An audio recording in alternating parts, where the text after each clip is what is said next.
இங்கே எல்லாரும் படத்தை பற்றி எல்லாரும் சொல்லிட்டாங்க. ஸோ திரும்ப நான் படத்தோட கதையை பற்றியோ அதோட டிஸ்கிரிப்ஷனோ எதுவுமே நான் சொல்ல போகிறதில்ல. பட் இவ்வளோ நேரம் வெயிட் பண்ணிட்டீங்க, எனக்காக ஒரு 10 minutes கொடுங்க. ஏன்னா அது நான் சொல்லியே தீரணும். பிகாஸ் படம் எடுக்கிறதுன்றது வந்து அவ்வளோ ஈஸி இல்லை. It requires a lot of gratitude and thankfulness. So எனக்கு வந்து so I'm going to start saying few things. So please கொஞ்சம் 10 minutes கொடுங்க. ஒரு டைரக்டருக்கு வந்து ரெண்டாவது படம், இது என்னோட ரெண்டாவது படம். Mister X is my second film. First film was FIR.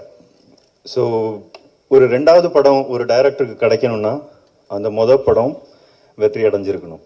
So அந்த மொதல் படத்துக்கு எனக்கு வாய்ப்பு கொடுத்து அந்த படத்தில் நடித்து கோவிட் டைமில் அதை தியேட்டரில் ரிலீஸ் பண்ண விஷ்ணு விஷாலுக்கு நான் தேங்க்யூ சொல்லிக்கிறேன்.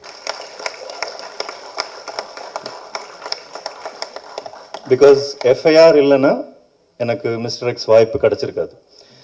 So moving on to mister X, FIR ரிலீஸுக்கு ஒரு மாதம் முன்னாடி எனக்கு ஒரு ஃபோன் கால் வந்தது. எனக்கு நம்பர் யாருன்னு தெரியல. கால் எடுத்தா, பிரதர் நான் வெங்கடேசன் பேசுகிறேன், உங்ககிட்ட உங்களை மீட் பண்ணணும் அப்படின்னா. சார் நீங்கள் எனக்கு வெங்கடேசன் சொன்னோன்னா யாருன்னு தெரியல, பிரின்ஸ் பிக்சர்ஸ்லேருந்து பேசுகிறேன், உங்களை மீட் பண்ணணும் அப்படின்னு சொன்னார். சரி, அந்த பாயிண்டில் வந்து எஃப்ஐஆரோட ப்ரொமோஷன் ஆரம்பித்த டைம். ஸோ அந்த மாதிரி நிறைய பேர் கூப்பிட்டுருந்தாங்க. ஸோ இது ஏதோ கூப்பிட்றாருன்னு சொல்லிட்டு, சரி சார் நான் ஒரு 2-3 days நம்ம மீட் பண்ணலான்ற மாதிரி சொல்லிட்டு விட்டேன். கரெக்டாக 3 நாள் கழித்து திரும்ப அவரே கூப்பிட்டுட்டு பிரின்ஸ் பிக்சர்ஸ்லேருந்து லக்ஷ்மண் சார் உங்களை மீட் பண்ணணும்னு சொல்கிறாரு, நீங்கள் வாங்க அப்படின்னாங்க. அப்போ தான் எனக்கு வந்து I got to know who Venkatesan sir is.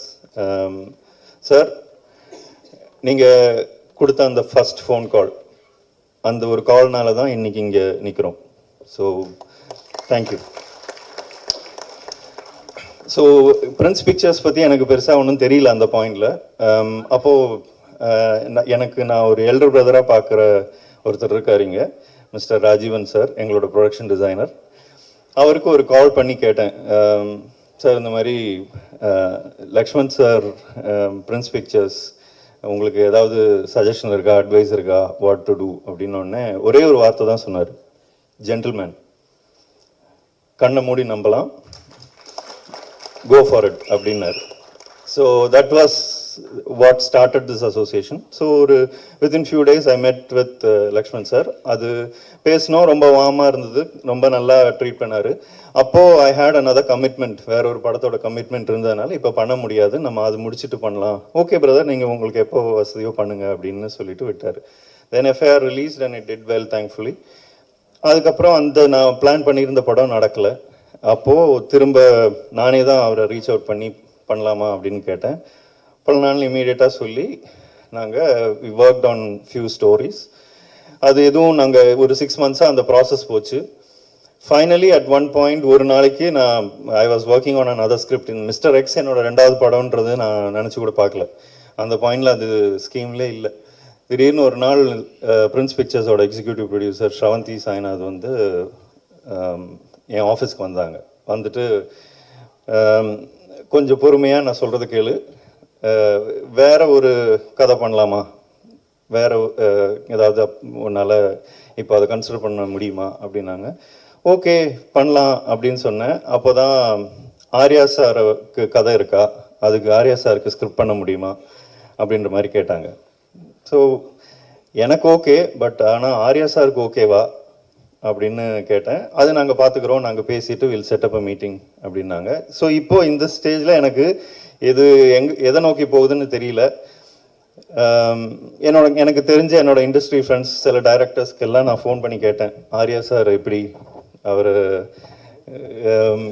அவர் வந்து இல்லைன்னா உங்களை வச்சு எப்படி சமாளிக்கிறது. ஸோ அவரை எப்படி கதை சொன்னால் அவருக்கு பிடிக்குமா இல்லையான்றதெல்லாம் சில பேர்கிட்ட நான் விசாரித்தேன். அப்போது விசாரித்த போது எல்லோரும் சொன்னாங்க, டைம் வேஸ்ட்டு, அவர் கதை கேட்பார், கேட்டு ஒரு 2 நாள் யோசிச்சு இல்லை வேண்டாம் அப்படின்ட்டுருவார் அப்படின்னு சொன்னாங்க. ஓ சரி, ஓகே, அப்படி தான் இதுவும் நடக்க போகுதுன்ற அந்த மைண்ட் செட்டில் தான் போனேன். போயிட்டு ஐ மெட்டம் ஒரு 2 கதை அவுட்லைனாக நான் ப்ரிப்பேர் பண்ணிட்டு போனேன். போயிட்டு இந்த கதையை சொன்னேன். வித்தின் ஒரு 20 minutes 30 minutes of narration he said okay bro இது பண்ணலாம் அப்படின்னு சொல்லிட்டு இமீடியட்டாக வெங்கடேசன் சாருக்கு ஃபோன் பண்ணி நான் பண்ணுறேன் அப்படின்னு சொல்லி அந்த ஒரு ஹீரோ கொடுக்குற அந்த அஷ்யூரிட்டி அதுதான் அந்த ப்ராஜெக்ட் க்ரீன்லைட் ஆகும். So Arya sir thank you very much for your trust in me and because of that ஒன்று ஒன்றா ஒரு செயின் ரியாக்ஷன் மாதிரி ஒன்று ஒன்றா அமைஞ்சது. So thank you.